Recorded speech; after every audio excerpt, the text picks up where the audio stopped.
नमस्कार दोस्तों, आप सबका हमारे चैनल सावरिया स्टडी जोन पर स्वागत है। तो आइए हम लोग आज का वीडियो स्टार्ट करते हैं। वीडियो स्टार्ट करने से पहले अगर ये वीडियो आप लोग को अच्छा लगे तो लाइक करें, सब्सक्राइब करें और ज़्यादा से ज़्यादा शेयर करें। इसका अगर आप लोग को डिटेल में चाहिए तो हमारे वीडियो हमारे कमेंट सेक्शन में आप कमेंट करें, हम डिटेल में भी इसको बनाएंगे। ये बहुत ही कम समय में आपको 40 से ज़्यादा क्वेश्चन करवाया जाएगा इसमें। अगर अच्छा लगे तो लाइक ज़रूर करें। आइए हम लोग स्टार्ट करते हैं ये वीडियो और आगे चलते हैं। आज का पहला क्वेश्चन है, दक्षिण भारत की सबसे ऊंची चोटी कौन सी है? तो दक्षिण भारत की सबसे ऊंची चोटी अनाईमुदी है और दूसरी सबसे ऊंची चोटी दोदा बेटा है। दोदा बेटा नीलगिरी की सबसे ऊंची चोटी है और अनाईमुदी है जो अनाईमलाई की सबसे ऊंची चोटी है। आगे चलते हैं, चाय की खेती के लिए उत्तम मिट्टी कौन सी होती है? तो ये लेटराइट मिट्टी होती है और चाय की भारत में असम में सबसे ज़्यादा खेती होती है।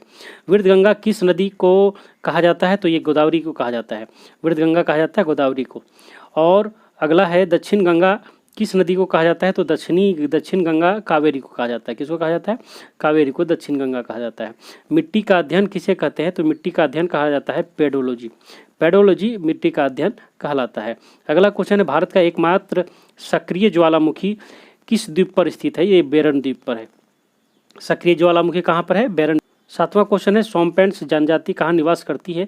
तो ये निकोबार द्वीप में निवास करती है। कहाँ है? निकोबार द्वीप में। आगे चलते हैं, न्यूमूर द्वीप कहाँ पर स्थित है? तो ये बंगाल की खाड़ी में स्थित है। कहाँ है? बंगाल की खाड़ी में न्यूमूर द्वीप स्थित है। भारत का कौन सा द्वीप प्रवाल निर्मित है? तो दोस्तों, भारत का जो प्रवाल निर्मित द्वीप है वो है लक्षद्वीप।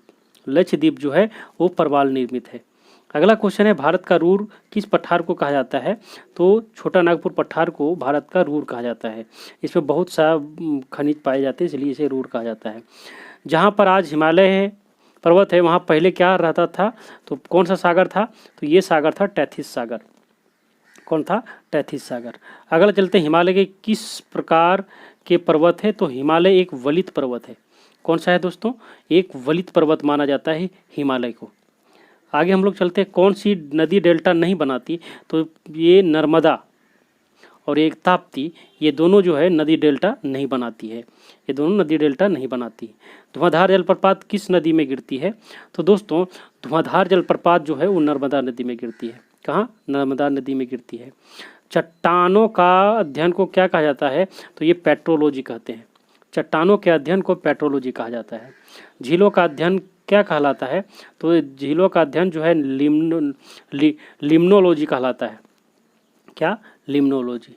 अगला क्वेश्चन है, पुरानी जलोढ़ को क्या कहा जाता है? यानी कहा जाता है वो बांगर और नई को खादर कहा जाता है। अगला चलते हैं, अगला क्वेश्चन है, पवन द्वारा निर्मित मैदान को कहते हैं पैडी प्लेन। क्या जी? पैडी प्लेन कहा जाता है पवन द्वारा निर्मित। नवीन जलोढ़ को कहा जाता है, अभी अभी बताए, बांगर। और ये जो पुराने जलोढ़ को बांगर और नवीन को खादर कहा जाता है। नवीन को खादर। नर्मदा नदी का उद्गम स्थल कहाँ है? तो ये अमरकंटक से निकलती है नर्मदा नदी। अगला चलते हैं, ब्रह्मपुत्र नदी को तिब्बत में किस नाम से जानते हैं? तो सांगपो के नाम से जाना जाता है ये तिब्बत में। लक्षद्वीप में द्वीपों की कुल संख्या 36 है। कितनी है? 36 मानी जाती है। नीलगिरी पर्वत की सबसे ऊंची चोटी जो है दोदा बेटा, जो दक्षिण भारत की दूसरी सबसे ऊंची चोटी मानी जाती है। गारो खासी जयंतिया जनजाति भारत के किस राज्य में रहते हैं? तो ये मेघालय में। कहाँ? मेघालय में रहते हैं। कपास की खेती के लिए उपयुक्त मिट्टी कौन सी है? तो दोस्तों, कपास की खेती के लिए उपयुक्त मिट्टी मानी जाती है काली मिट्टी। भागीरथ एवं अलकनंदा नदी किस स्थान पर आकर मिलती है? तो ये देवप्रयाग में। कहाँ? देवप्रयाग में आकर मिलती है।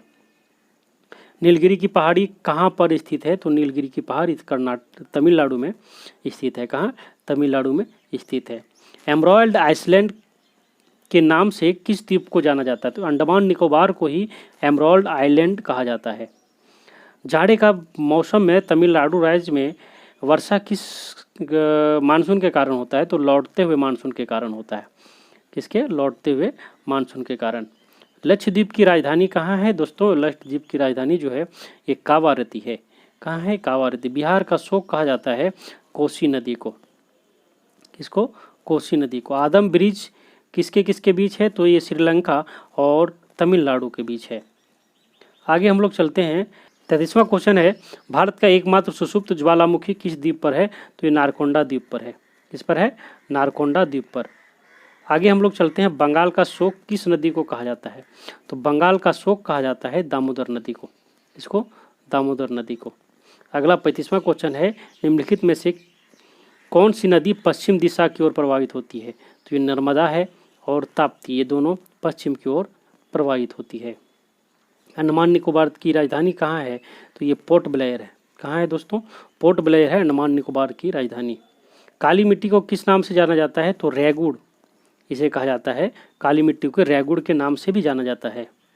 अगला क्वेश्चन है, नर्मदा एवं ताप्ती के नदी के बीच कौन सा पर्वत है? तो ये सतपुड़ा है। कौन सा पर्वत है? सतपुड़ा नर्मदा और ताप्ती के बीच स्थित है। गंगा एवं ब्रह्मपुत्र की संयुक्त धारा को क्या कहते हैं?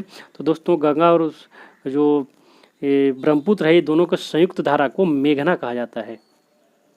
भारत में अधिकांश वर्षा किस मानसून के कारण होती है? तो ये दक्षिण पश्चिम मानसून के कारण अधिकांश वर्षा होती है भारत में।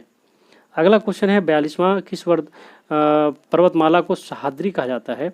तो दोस्तों सह्याद्री जो कहा जाता है पश्चिमी घाट को कहा जाता है। पश्चिमी घाट के पर्वतमाला को सह्याद्री कहा जाता है। 43वां और आज का लास्ट क्वेश्चन, काली मिट्टी का विस्तार सर्वाधिक कहाँ है? ये महाराष्ट्र में है। दोस्तों अगर ये वीडियो आप लोग को अच्छा लगे तो लाइक करें, सब्सक्राइब करें और ज़्यादा से ज़्यादा शेयर करें।